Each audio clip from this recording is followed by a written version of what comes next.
He walked into his own diner undercover, just to order toast, but when a whisper from behind the counter called his name, everything stopped. What was she hiding? And why did the daughter he never knew have his eyes? Stay with this gripping tale of secrets, second chances, and a past that refuses to stay buried. The truth will leave you speechless. Before we begin this powerful story, make sure to subscribe and turn on the bell icon so you never miss our inspiring, life-changing content. Like, share, and support the channel. Here, storytelling is more than entertainment. Every story carries a meaningful moral lesson that can touch hearts, inspire minds, and uplift spirits. Undercover Black Boss orders toast at his diner, then a whisper behind the counter stopped him cold. I parked my beat-up truck 2 blocks away. The morning mist hung low, thick enough to blur the neon diner sign flickering half-heartedly across the street. It had been 12 years. 12 years since I last stepped foot into Marla's place. Back then, I was the dishwasher. Not the owner. Not the billionaire behind 3 global tech acquisitions. Not the man who survived nights on park benches and days selling code from libraries. But today, I walked in wearing a plain hoodie and jeans. No security detail. No Rolex. Just a heart pounding hard enough to echo in my ears. The bell above the door jingled. No one looked up. The place had not changed. Worn leather booths. Coffee-scented air. And the same faded photo of a smiling young waitress tacked behind the counter. Her name was Grace. I sat at the farthest stool, where the shadows hid my face. My hands trembled slightly as I picked up the menu. I already knew what I would order. Toast. No butter. Black coffee, I said. A pause. Then a whisper behind the counter, soft, unsure, and yet sharp enough to cut through my chest. Isaiah. My spine straightened. Only 3 people on earth ever called me that name with such a quiet ache. I turned. There she was. Hair tucked under a green bandana. Face older, thinner. Eyes, still the same. Those soft brown eyes that once believed in me when I was nothing. Grace. My Grace. She stepped back slowly, a plate in her hands trembling. You came back, she said. Her voice cracked like dry earth in a drought. I nodded, but the lump in my throat made it hard to breathe. 12 years ago, she gave me her tips so I could buy a used laptop. She packed leftover bread when I had no dinner. She stitched my only coat when I tore it sleeping behind a bus station. And when I told her I would come back for her, she waited. Until I vanished. Why now? She whispered. Her eyes searched mine, desperate, pained. I waited for so long. Then I stopped waiting. The words pierced me. Not with anger, but with the sorrow of knowing I had broken the only heart that ever truly loved me. I built an empire, I said quietly. But I lost my compass. Her lips quivered. I thought you were dead. I was, I said. In every way that matters. Silence fell like a heavy curtain. Around us, the diner buzzed softly. Plates clinked. Coffee brewed. But in that moment, all I heard was her breathing. I named the diner after your mother, she said suddenly. You told me she made the best peach pie in Alabama. Remember? I nodded. She had remembered every little thing. Even the parts one tried to forget. I came back to say thank you, I said. And to fix what I broke. Grace turned away. Her shoulders trembled. She wiped her cheek. I do not need your money, Isaiah. I did not come with money. I placed my phone on the counter. I sold my shares last week. Bought this place back from the franchise. She froze. It is yours now, I said. My way of repaying what cannot be repaid. Slowly, she turned back. Her eyes shimmered, but this time, not just with pain. With something softer. Something that felt like the fragile beginning of hope. And then, the back door swung open. A girl with caramel skin and wild curly hair rushed in, wearing a school uniform and carrying a backpack. She looked just like me. Mom. I forgot my lunch again. She stopped. Her eyes locked with mine. She blinked. I blinked. And my world tilted on its axis. My knees went weak. Grace whispered, her name is Hope. I looked at the girl, at Hope. My breath caught in my chest. She had my eyes. That same deep-set gaze that always carried more weight than a child should bear. And when she tilted her head ever so slightly, it was like watching a mirror from years ago. She clutched her backpack tighter, scanning me with confusion. Then she looked at Grace. Back at me. Her brows furrowed. Who is he? She asked. Her voice was light, but something in it trembled. Grace inhaled sharply. She was not ready. And neither was I. But some truths, once seen, cannot be hidden again. I crouched to her eye level. Carefully. Gently. I am a friend of your mother's, I said. My voice cracked. I swallowed hard. Hope studied me silently. Then, in a whisper that made my chest ache, she asked, "Did you know my dad?" My heart stopped. Grace turned away. Her fingers gripped the edge of the counter. "I knew him," I said slowly. "I knew him very well." Hope nodded slowly, as if trying to piece together a puzzle without the picture on the box. "I wish I did," she said. "He left before I was born." Every word was a dagger. But I had earned each one. "I am sorry," I said. "Sometimes people leave not because they want to, but because they think they have no choice." She blinked. Is that what he thought? I wanted to scream yes. I wanted to fall on my knees and tell her the truth. But Grace turned, her eyes full of storm and softness all at once. "You do not get to explain it to her," she said. "Not yet." Hope looked between us again. "I have to go," she whispered. And she left.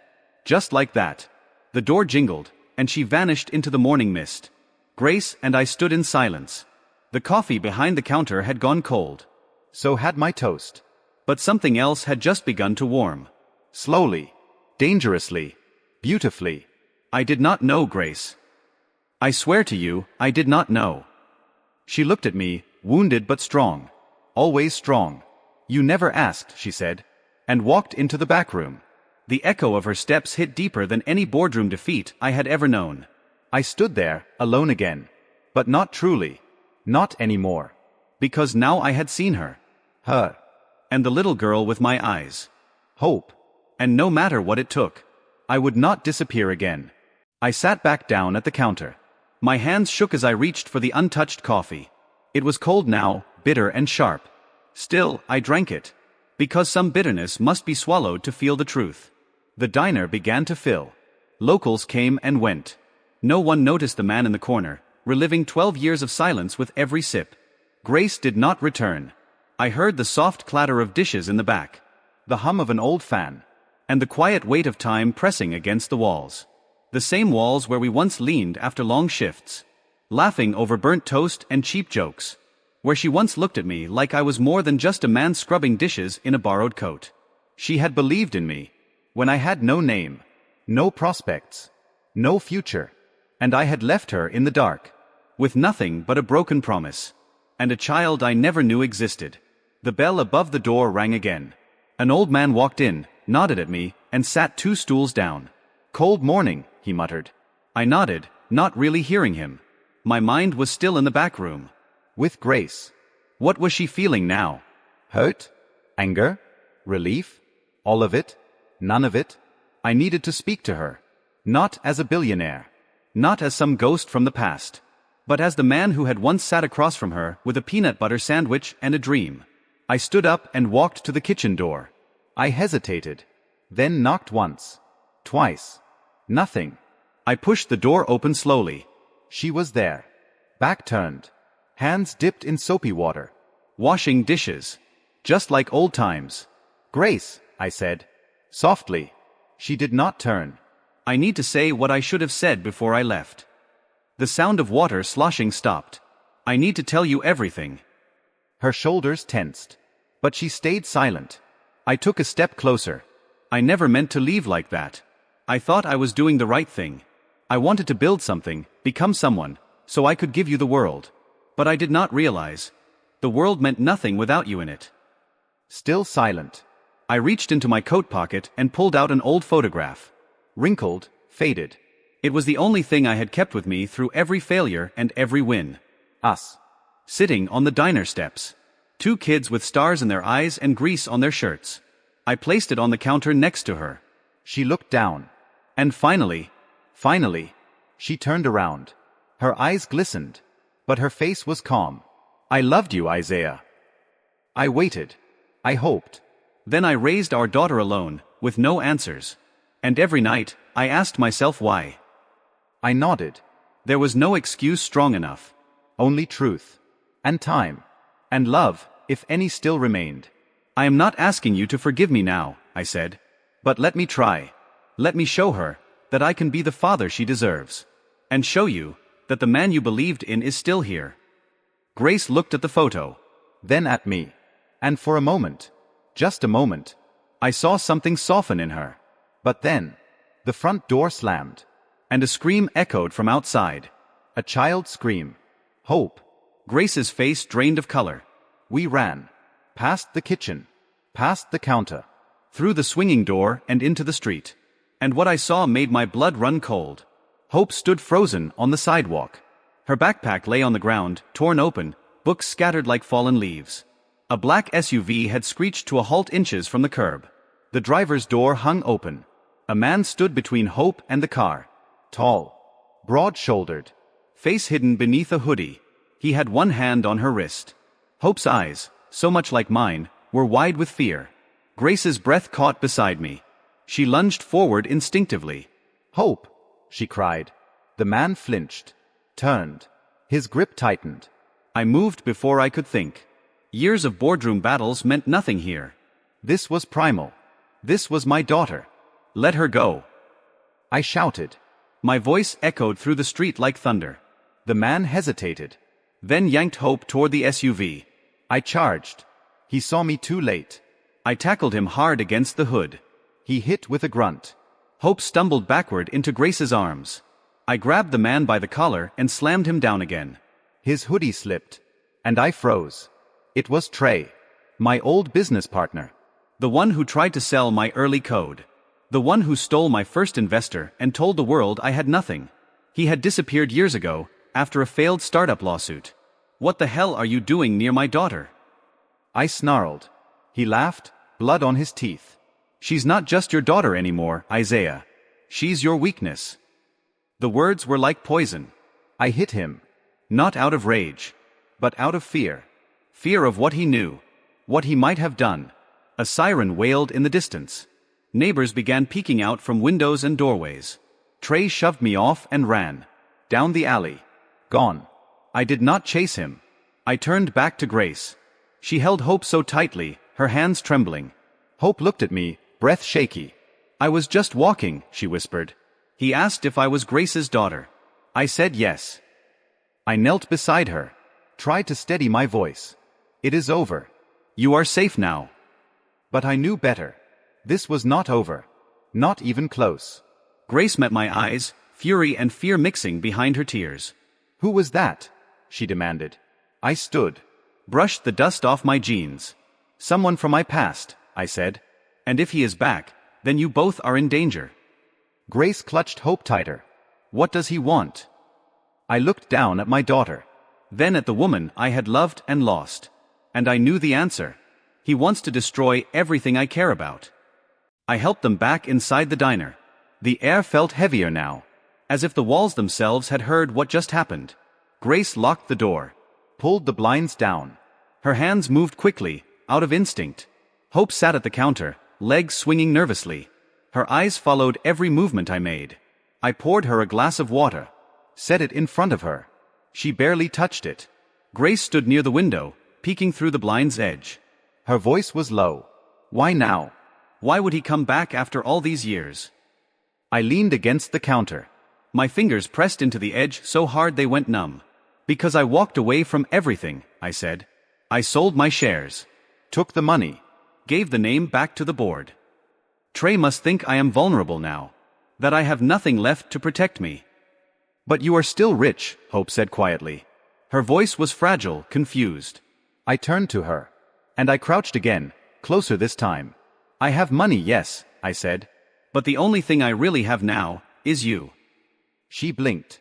Her lips parted. Grace turned sharply. You think saying that changes anything, she said. You disappeared, Isaiah.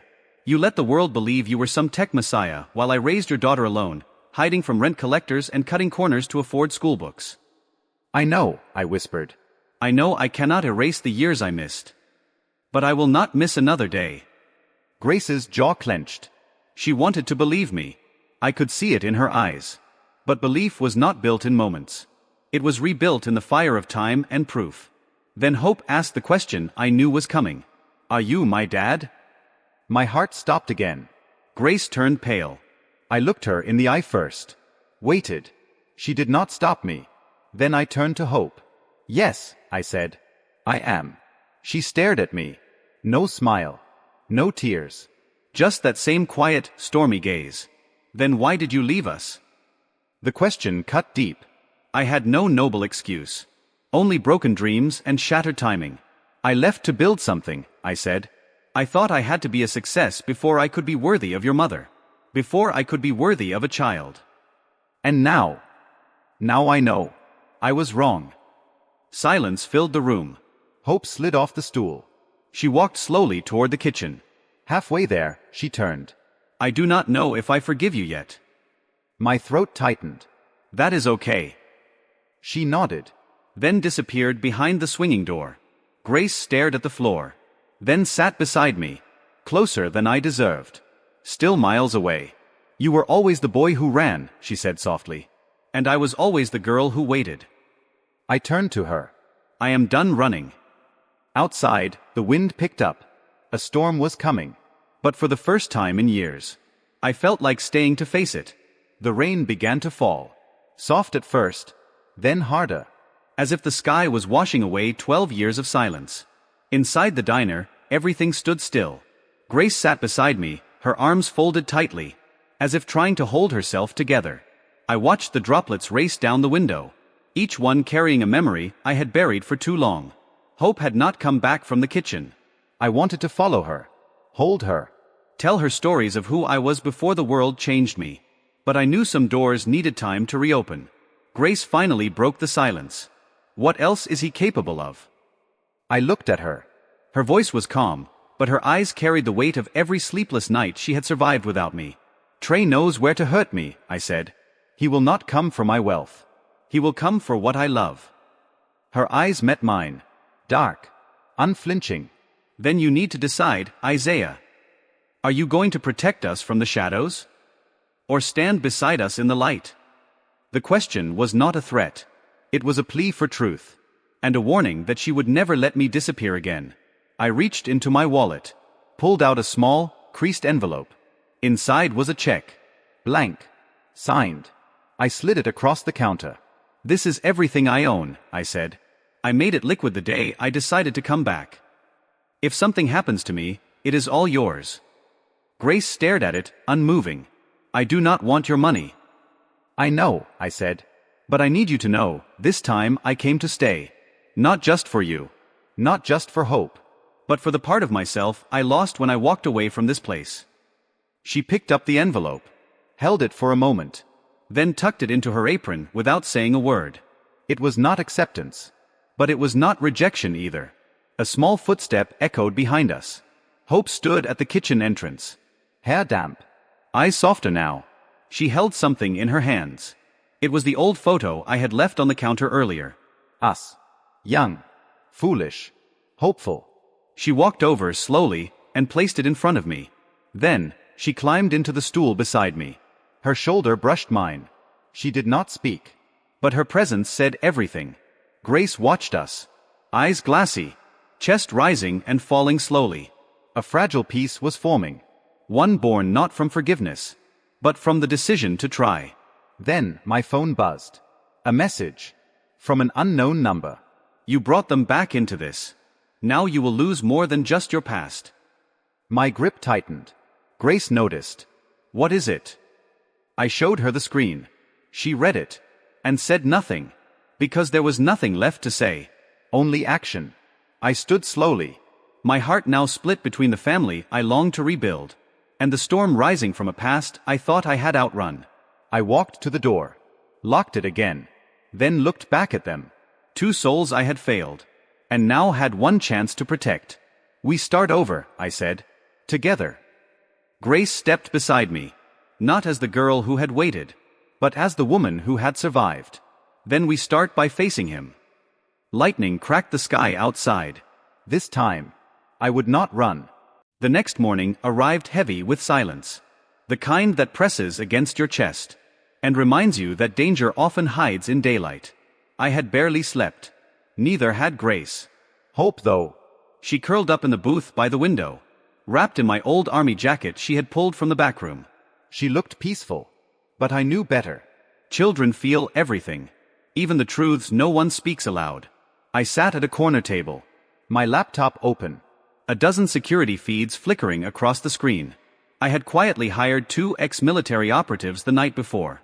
They were already stationed across the street, blending in as homeless veterans. Trey would not catch me unprepared again.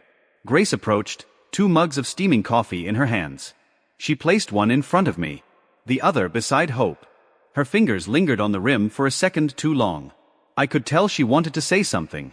But instead, she sat down. I kept that photo all these years, she said. Her voice was soft, worn. I looked up from the screen. She was staring at the picture still pinned to the diner wall. Us, smiling like we owned the world. I used to think it was a mistake, she continued. Holding on to the memory of someone who disappeared. But now, I am not sure. I closed the laptop gently. Grace, I said, I know I can never make it right, not completely. But I am here now. And I will not leave again, not even if the past tries to drag me down. She nodded, slowly, then glanced toward the front door.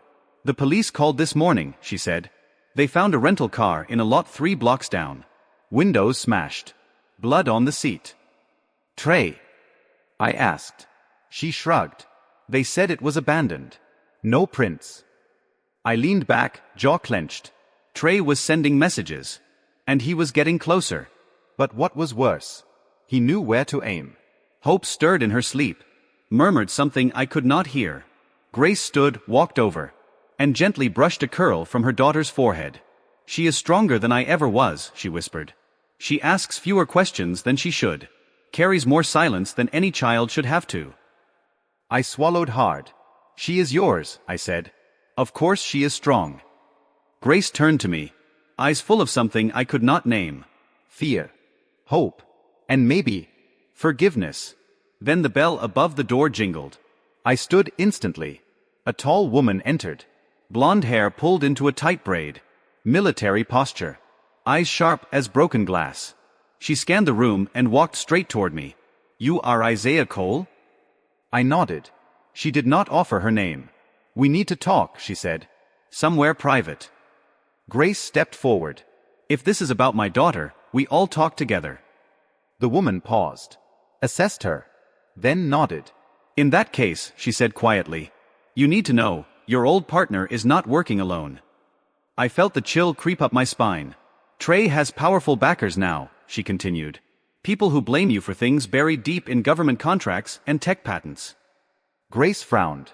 What does that mean? The woman reached into her coat, pulled out a flash drive. Everything is on here, she said. Names. Motives. Timelines. She hesitated. Your daughter might be in more danger than you realize. Hope stirred again. This time her eyes fluttered open. She sat up, rubbing them with tiny fists. Mom. Grace rushed over. I am here, baby, she whispered. But I was staring at the flash drive. At the key to a war I thought I had left behind. And I realized. This was no longer just about redemption. It was about survival. For all of us. We moved out of the diner that same night. Hope was half asleep when I carried her to the car. Grace packed quickly. She had done it before. Too many times, from too many places. But this time, she was not alone. We stayed in a safe house outside the city for 3 weeks. Watched. Waited. Listened. The woman who handed me the flash drive, her name was Sloan. Former intelligence. She had lost her brother to the same corrupt venture Trey had joined after we split. The flash drive. It held more than just secrets. It held confessions. Emails. Legal traps. Trey had tried to weaponize my success. Paint me as the villain of a system he had helped create. But the truth has a way of surviving. When we exposed everything, they turned on him. He vanished after that. No threats. No shadows. Just silence. One day Hope asked, is he gone forever? And I answered her truthfully, I do not know. But I promised this. No matter what comes, we face it together. No more running. We came back to the diner a month later. The sign still flickered. The coffee machine still hissed with that same old charm. But something had changed. We had changed. Hope laughed more now. She danced while sweeping the floors, humming songs Grace used to sing when we were young and invisible. Grace. She smiled slower now. Not because she was unsure, but because she was healing. And me. I finally understood something I never did in all those years chasing empires. Success is not measured by the towers you build, but by the hearts you return to, and the love you restore. That little diner on the corner of Grant and Jefferson became a home again. Not because it made money, but because it made meaning. Hope started calling me Dad. Not right away, but one evening after we closed. She looked at me, took my hand, and said, "Good night, Dad." It broke something in me, and rebuilt everything else. Moral lesson. In the rush to become someone, do not forget those who believed in you when you were no one. The world may offer fame, fortune, and power, but without love, you are only ever chasing shadows. Forgiveness is not weakness. It is a rebuilding of what was broken with stronger hands. Sometimes, life gives you a second chance. When it does, do not waste it. Thank you for listening to this heartfelt story. If it moved you, share it, comment below, and let someone know. You are never alone.